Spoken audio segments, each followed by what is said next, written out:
What's going on, guys? It's the Bigs Podcast, episode number 210, and this is the semifinals review.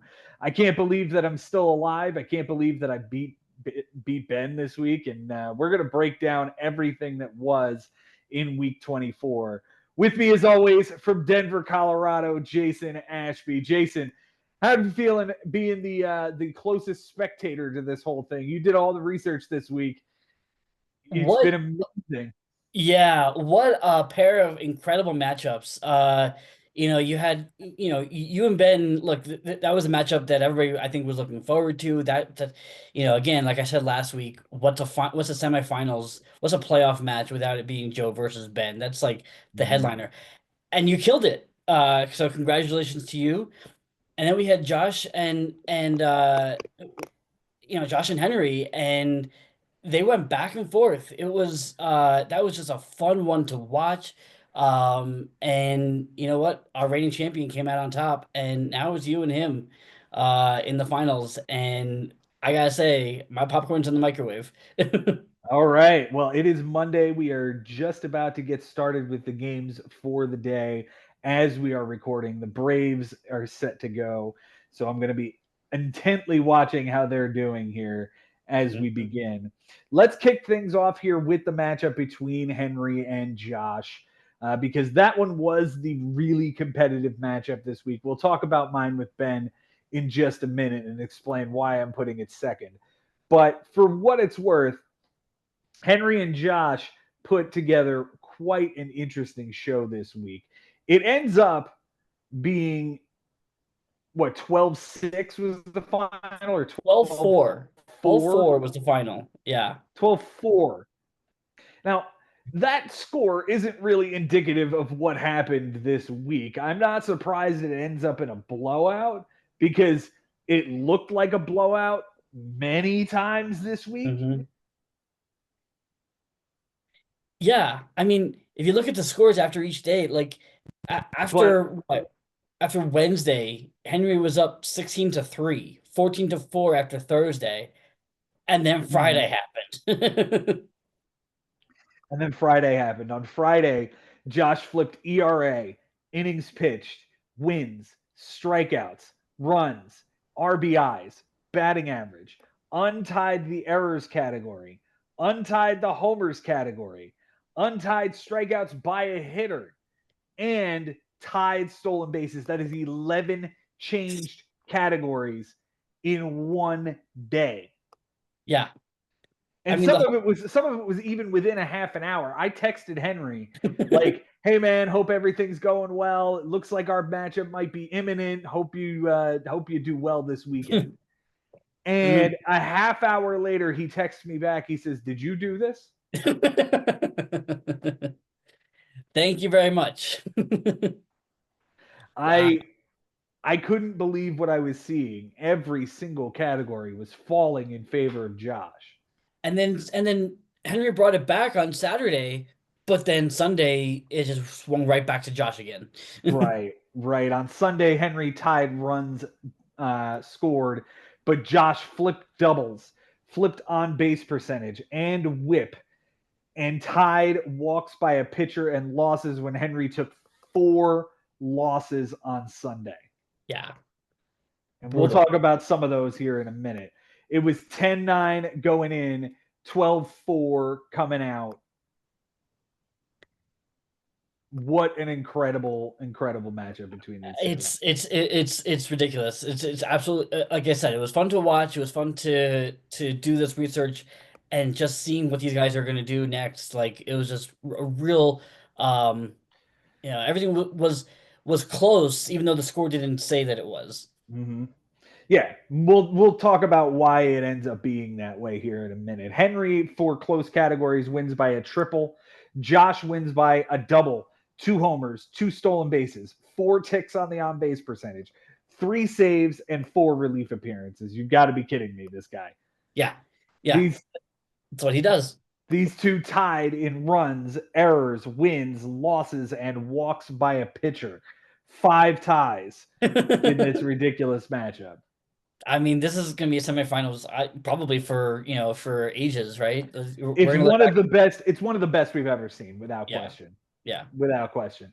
Uh, for Josh on his bench this week, he goes 4 for 27. That's a 148 batting average with 3 runs that would have won the category, 2 stolen bases, a walk, and 4 strikeouts. Plus, he did bench a loss on Sunday.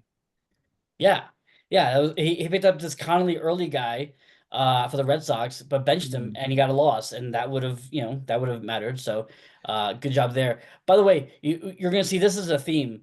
All four of you guys were just top notch on your benching, just absolutely amazing. Nice. Good to hear. Good to hear. For Josh's moves this week, he used all 10 of them. Addison Barger, a 1 for 4 with a strikeout. Luke Jackson in a horrible relief appearance. Hurston Waldrop, 5 inning win with 8 strikeouts, 3 earned runs in Washington. He added Mickey Moniak, 2 for 5 with a run, a double, a homer, 2 RBIs, in his fourth consecutive game with a home run. Hey, he's doing some things there in Colorado. Yeah, I mean that was the end of it, but it's definitely something that Rockies fans are hanging their head on. This guy. All right. That guy.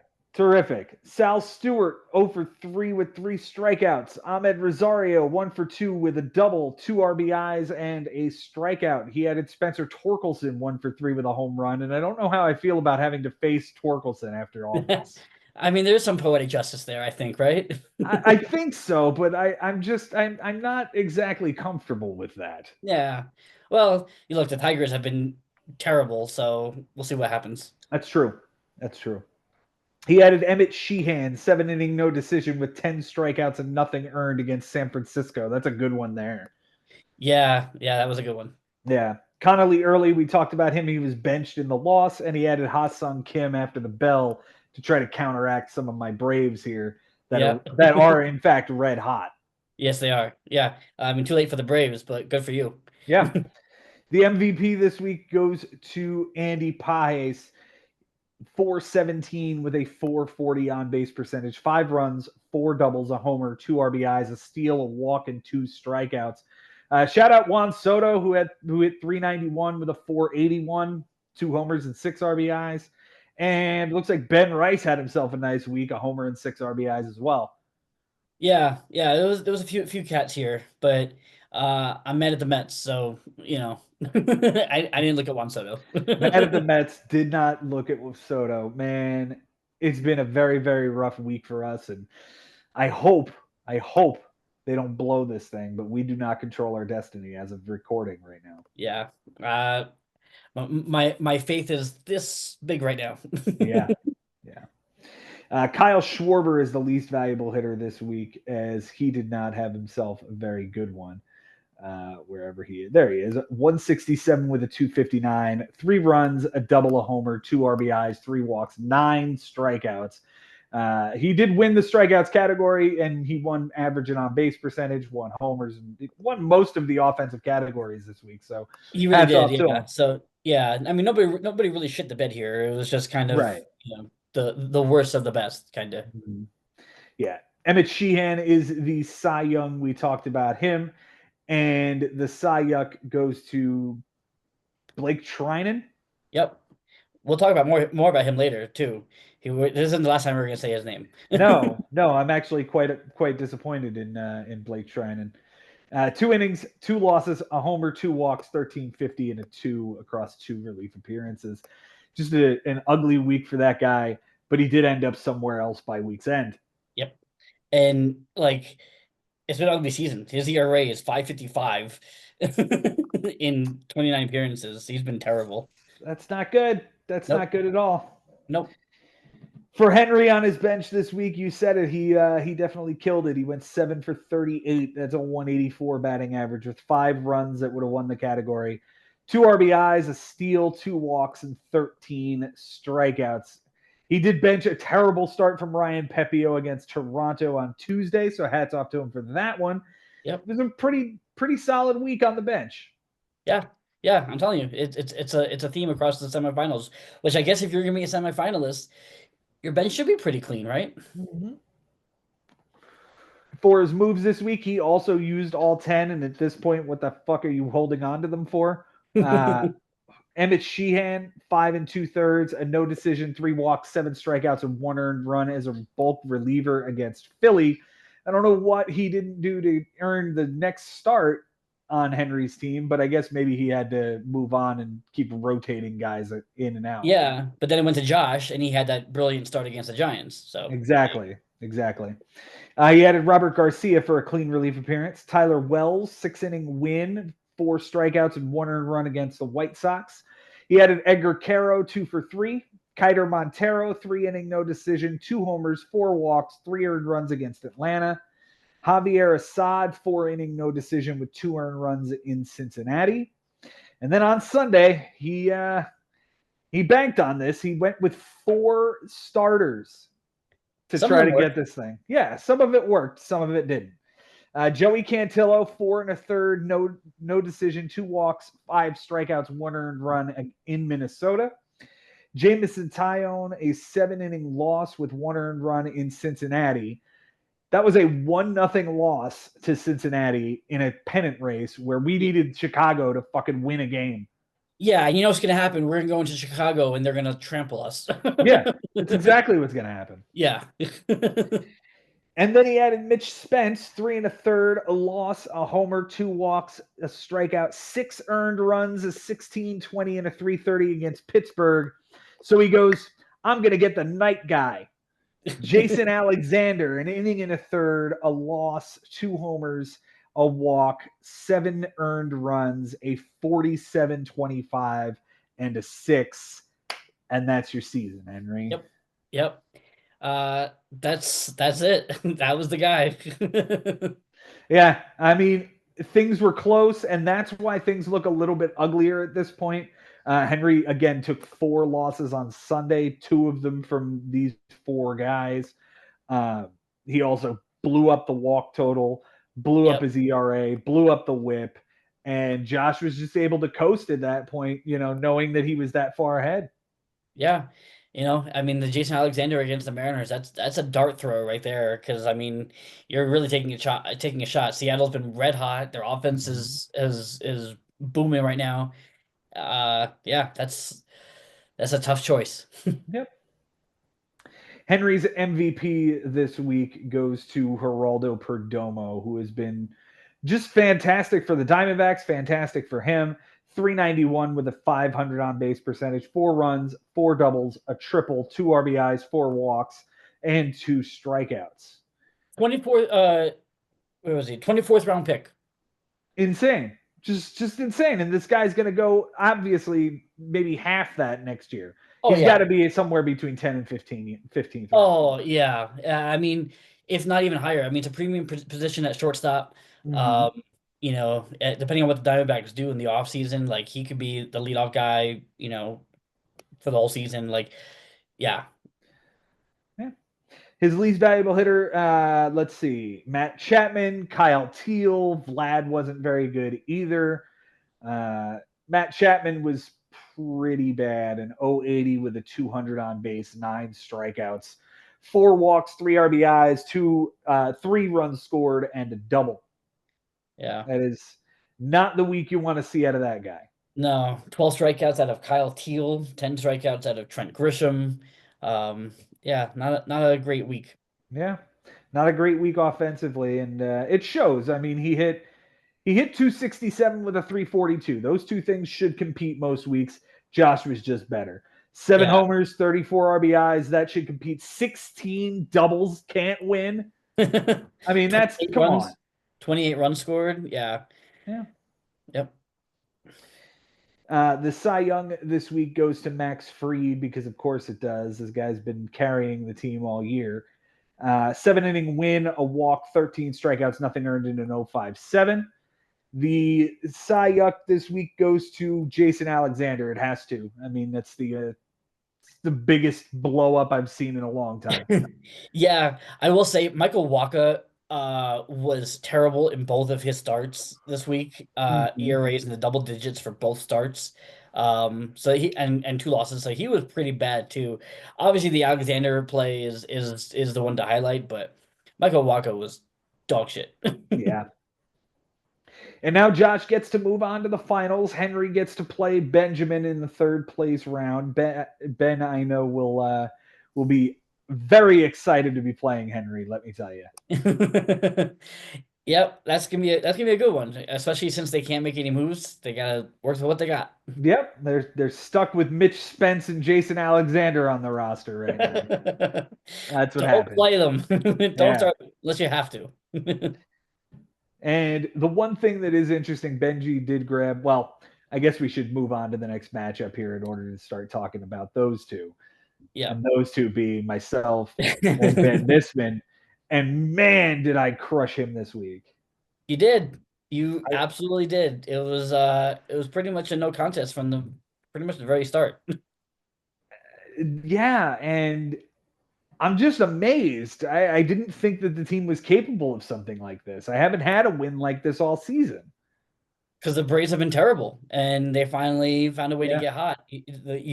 Specifically your Braves, they got hot. yeah. On Sunday, Ben flipped walks by a pitcher, tied saves and relief appearances, which, by the way, we set the record for most in a 7-day matchup. 31, and I can't win the fucking category. We I, both set the record.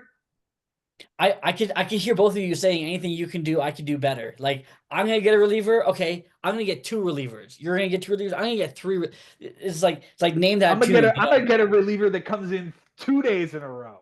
Yeah, I can beat this record in three relief appearances. 31 relief appearances That's is now the crazy. record, and it is a tie between us in the semis. Get out of here with that. Couldn't even script that. Nope. I flipped innings pitched and ERA, tied stolen bases, and untied triples, wins, and losses. Just everything fell in my favor. Yeah, Everything fell in my favor. yeah. It was I mean, he 14-4 tried. going in, 16-2 coming out. He tried to make it close. Towards the end of the week. It was 13-5 after Friday. Mm-hmm. So got a little bit closer, but that was as close as it got, at least after a day. Yeah. For close categories, I win by 3 doubles, a triple, an error, 2 2/3, a win, 2 losses, and 3 home runs given up by a pitcher. Benji wins by 3 ticks on the whip, and we tied in stolen bases, saves, and of course, relief appearances. Yeah. For me on my bench this week, I go 7 for 31. That is a 226 batting average with a run, a double, 3 RBIs, 2 walks, 9 strikeouts that would have lost me the category, and maybe the whip from benching Yuri Perez all week. Yeah, and the Logan Webb. I mean, I get benching Logan Webb against the Dodgers, but he was really good. So those three might have gotten you a whip, but obviously it doesn't really matter. No, not at all. I used all 10 this week because, of course, I did. It's the semifinals. Hell yeah. Gordon Graceffo for a clean relief appearance. Brant Herter for a bad relief appearance. Rob Z for a terrible relief appearance. Wandy Peralta for an unclean relief appearance. Aaron Ashby for a clean relief appearance and a win. Thank you, Yay! Jason's cousin. You got it. Isak Paredes is back, 1 for 3 with a walk and 2 strikeouts. Clayton Kershaw, I told you I was going to do it. I just didn't have to do the waiver claim. Yep. I was shocked that he sat there for another day afterwards, too. I know. I honestly thought Ben would have been all over it, but yeah. Okay.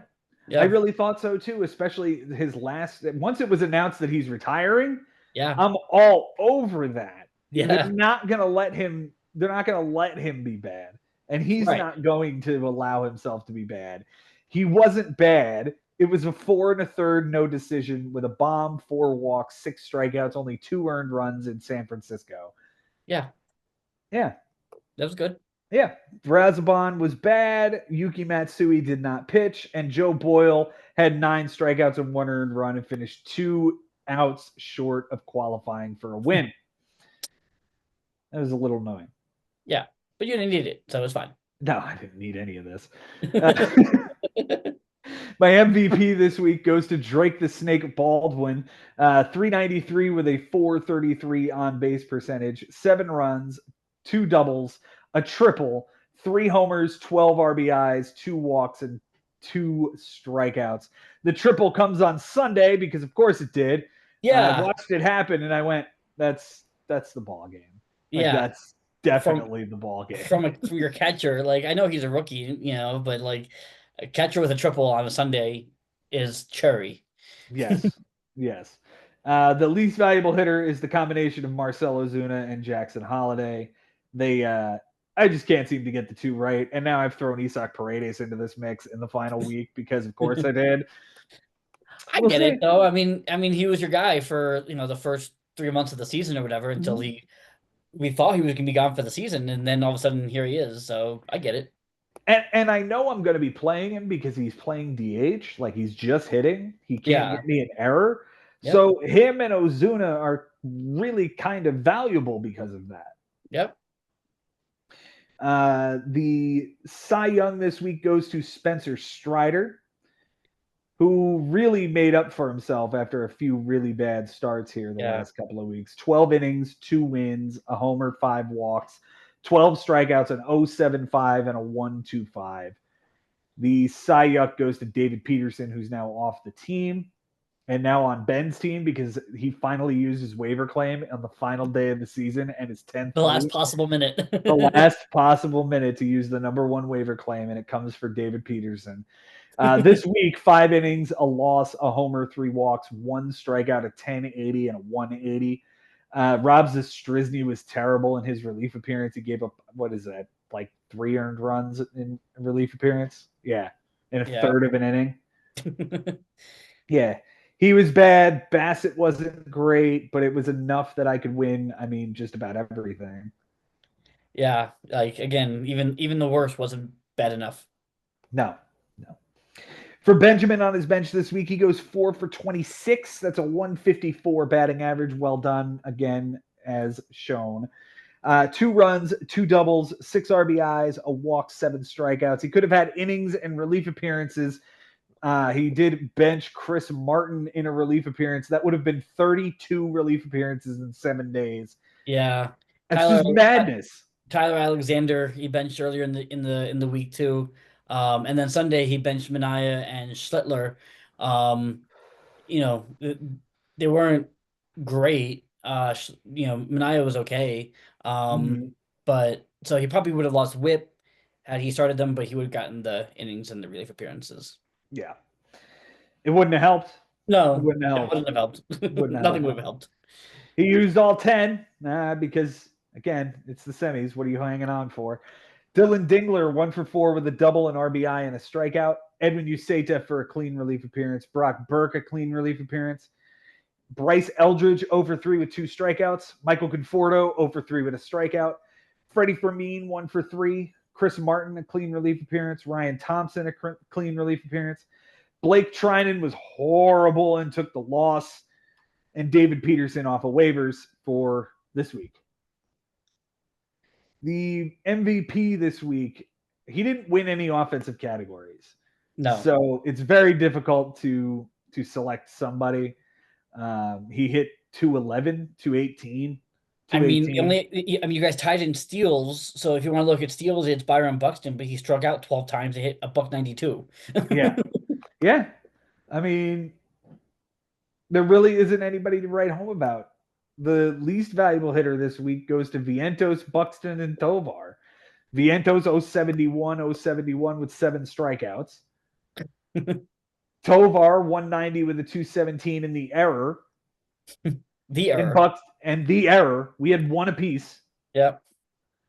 And Buxton 192 with 12 strikeouts. I mean, Nimmo had 8 strikeouts. It I was mean, not a good week. It was not a good no, week for Ben. no. 6 RBIs, from Nimmo is nice, but Mm-hmm. didn't matter. Nope. The Cy Young this week goes to Christian Javier. 6 inning win, 4 strikeouts, a 3 and a 1, which is always a nice start from that guy. He's going to be an interesting cat next year. I think he's a pretty nice sleeper. Yeah, yeah. He came back from injury this year. Not great, but like get the rust off now, and by the time spring training hits, he should be back to his previous self. Mm-hmm. Mm-hmm. The Cy Yuck this week goes to a combination of Blake Trinan and Ranger Suarez. Suarez was surprisingly bad. 10 innings, a loss, 2 homers, 3 walks, 7 strikeouts, an 8.10 and a 180. And Trinan, of course, 2/3 of an inning, 2 walks, the loss, a 40-50 and a 7.50. Yeah. So this guy, Blake Trinan, made 4 appearances this week and got 3 losses. Wow. That's almost unheard of. Right? 4 appearances, 3 losses, uh, and a blow up ERA of, I don't know, probably 36 or something. Mm-hmm. I thought it was a really smart move when Ben picked him up because I'm like, Tanner Scott just blew up the night before. The So they're Dodgers probably going to go to this guy. the Dodgers bullpen has been a disaster. Yeah, it really has. Tanner Scott's been Really has. bad. This guy's been bad. Um, they just lost Michael Kopech again. Mm-hmm. Um, like it's a mess. Yeah. Well, that makes me not want to go after their bullpen in free agency this week. I certainly am going to be rotating relievers by all means. Tonight Yeah, it's Yuki yeah. Matsui. Hopefully Might he might gets want to in. avoid them, but we'll see. We'll see. Man, I can't believe I'm here. I can't believe it's week 25. It feels like this season just flew by. It absolutely did. There's literally 1 week left of the season, both in the bigs and in Major League Baseball. This is the Mm-hmm. last week of the regular season too for MLB, and it's just crazy that we're here. We're in fall now. It's gonna be another long winter. Yeah. Uh, oh, hey, before we do sign off, I do want to at least say hello to the consolation bracket champions Absolutely, that we need are to, about to. It's going to be Frank and it's going to be Mike Haber this year in the finals, because of course it is. which I think is incredibly interesting. Yeah, it's the That's two guys who were actually participating in this thing. Bobby wasn't. Didn't look like Brian did very much. You know. So these two guys yeah. were on a collision course. Let's see who gets to hoist the toilet bowl championship. And I love it. I love it as that's the two of them. Like that's to me that's like I don't know. Like I would love to see that in the real playoffs too. Like that would be a fun one Absolutely. to watch. Absolutely. Frank did get a good win this week, but unfortunately, Brian missed the minimum, so that was the end of that. Yeah. Yeah. All right, man. I gotta go watch the Braves. Let's go Braves. I can't believe I'm saying that on this podcast while wearing a Mets shirt. But yeah, I guess I got to root for the Braves this week. Yeah. They're out of it. They can't do anything to us, so No, I know. It still feels dirty. it does. It really does. Jason, thanks for being here, man. Absolutely. Congrats to you. Congrats to Josh. I can't wait to see what this week's gonna bring us. It's gonna be a dogfight. That's all I know. No doubt. No doubt. 10 moves is not going to be enough to to have us crown a champion. I could say that much. Like, I want more. I want Yeah. 12. I want 14 back. I know it's not going to happen, but guys, thanks so much for watching. I can't believe I'm a finalist. Josh, best of luck this week. And until next time, guys, it's been real. It's been fun. And it is always real fun in the bigs. We'll see you next time.